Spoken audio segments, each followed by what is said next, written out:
Hello, Nigel. Hello, Rebecca. Can you get the doctor to ring me? He keeps on ringing, but it hangs up. Oh, okay, because they've been ringing and then it just goes, this phone cannot be connected. So if we hang up now, I'll get the tribunal to ring you again. Yes, please. Oh, wait a second, before you hang up. Pardon? Okay, Nigel, just stay on this line. I'm going to put you on speaker. They're on speaker here. So we'll see if everyone can hear each other. Just hold the line. Oh, can you hear? Hello, can you hear me?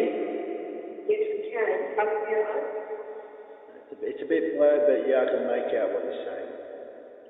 Right. So, Nigel, my name's Yvonne Grant. I'm the legal member. I'm Philip Wilson, I'm the psychiatrist member. And my name's Michael Durandis. So,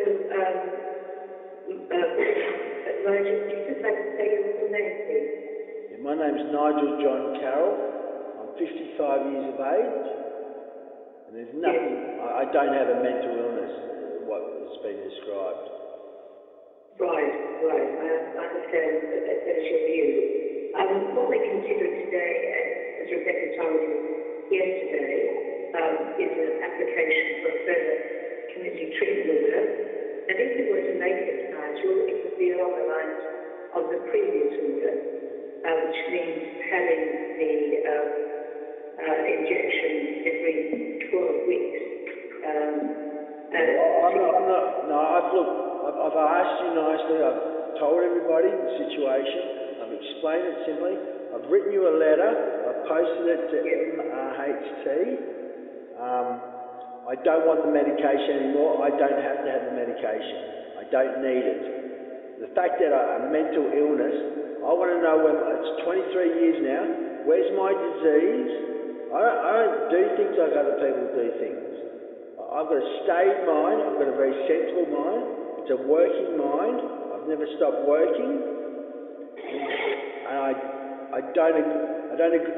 What is the, all right, can the treatment team right there, right now, tell me what my diagnosis is, and how did you come to that value when you've never interviewed me, you've never done a test on me at all? This is the interview that I'm getting, and you're all there, and you're providing that I should be put on the Trinder, which I nearly died from 5 weeks ago. So I'm very upset. I'm on death row here, gentlemen, and I want to know what my diagnosis is first. So I had a misdiagnosed 23 years ago, so I want to know what my diagnosis is now. I want to know what tests you've done and what results you've got. I want to know why you haven't interviewed me to find out what's going on. Nigel, as you know, in the court of law, yes. Nigel, you asked a question, and the diagnosis that we're working with for you is a diagnosis of schizoaffective disorder, and that diagnosis has been come to by several psychiatrists over the years, and it's based on the clinical picture of symptoms that you exhibit and response to treatment as well with the medication that you've been on. I don't respond to treatment. I'm debilitated. I can't get out of bed. I can't work. Because it's an illness or a mental illness, I can't get insurance, so I can't practice as a sole practitioner. So I had to shut the most successful business in the world down in 2009. I'm sick of I'm on a DSP.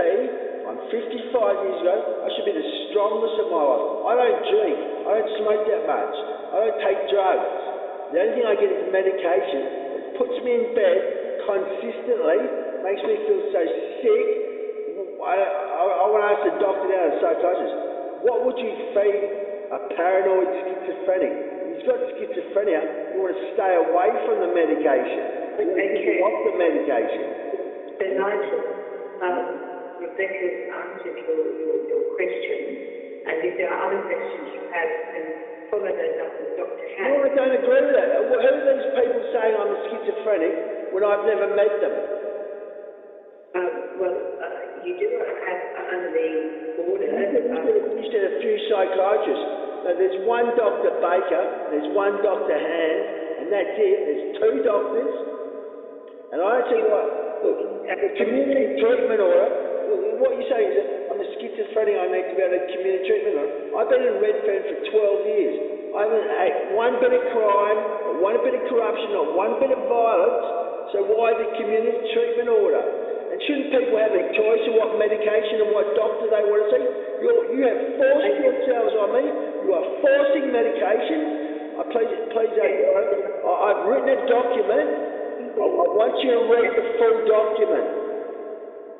So Nigel, I appreciate you're somewhat sort of surprised and you can't understand why the treatment team have made this diagnosis. Oh, I know. I've had it for 23 years, ma'am. I know exactly what they're trying to do. They're trying to make me drop dead, like everybody else around here. The fact is I use intravenous drugs as a cogentin against their medication. It costs me all my money on $264 a week. I'm not being stupid about it. I know exactly what's going on here, and you don't even know who I am. So Nigel, no, we don't have the benefit of seeing you, and I'm sorry that we don't. But I do appreciate you. Before you make a decision, before you put me on a CTO, because if you put me on a CTO, I'm straight on a plane to Melbourne, and I'm never coming back to this state. Well, that would be I hate the medication. I object to it totally. It's killing me. It's wrong. You know, the fact that people call me a schizophrenic is bullshit. I can call them dumb people. They're dumb. They say dumb. They've never done a proper test on me, Your Honour. They've never done a proper test. So Nigel, I'm going to have to ask you to be quiet for a moment, if you would. Sure. I just want to let you know, and just give my colleagues an opportunity if they wish to ask any questions. And Rebecca, we've read your report, and we've read the report of Dr. Tyndale.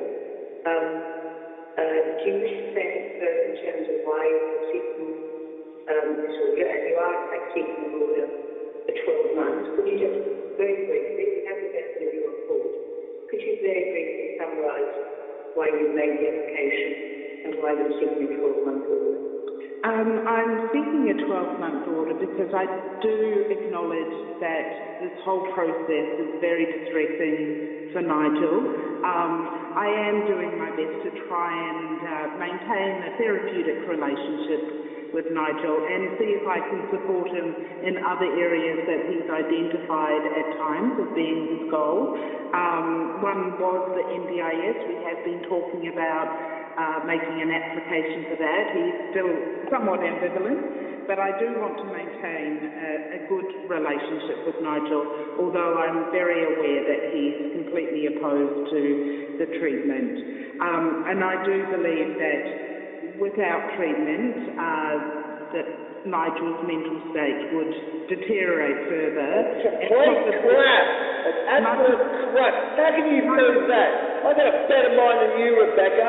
I'm a professor of architecture, and I'm also a musician that can play music really well and sing songs. When has my brain ever deteriorated? 1998. No, you said that in 1998. Now 2021. My mind's sharp, Your Honour. My mind's very sharp, and I'm sick of this bullshit. It's going to deteriorate. Where's my disease, Rebecca? What's the disease from? You're not even a proper doctor. Nigel, we're listening to the tribunal. They're actually trying to speak at the moment. So Nigel, I understand you're opposed and you disagree with the views of the treatment team, but we have heard the views of the treatment team and received a report from them, and on the evidence provided, we are of the opinion that you do require the support of an order, and that we're concerned that without the order, there is a risk that you become very unwell, you probably lose what housing you have. I'm unwell in the drugs, Your Honour. I'm not even telling. You put me on CTO, I'm out of here tonight, mate, and you can stick your money up your ass. In fact, you're not even listening. You're listening to people that have never even spoken to me. I don't even know who they are. You've been corrupted. It's a kangaroo court. It's absolute crap. Listen, if you don't read my report before you make a decision, it proves corruption, and I'm not sitting with it, and I'll make a war about it. This has been 23 years. There is nothing wrong with my mind. My mind will not fail. They are killing me on those drugs, Your Honour, and you're being fooled by it. I sent it off this morning. Please get a copy and read it thoroughly before making a decision, because I'm going to get up and I'm going to leave this town. I'm going to take my money with it, and I'm going to get my money what I put in.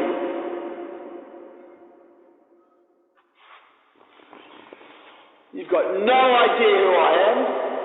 You're just assumptions. You've got no idea.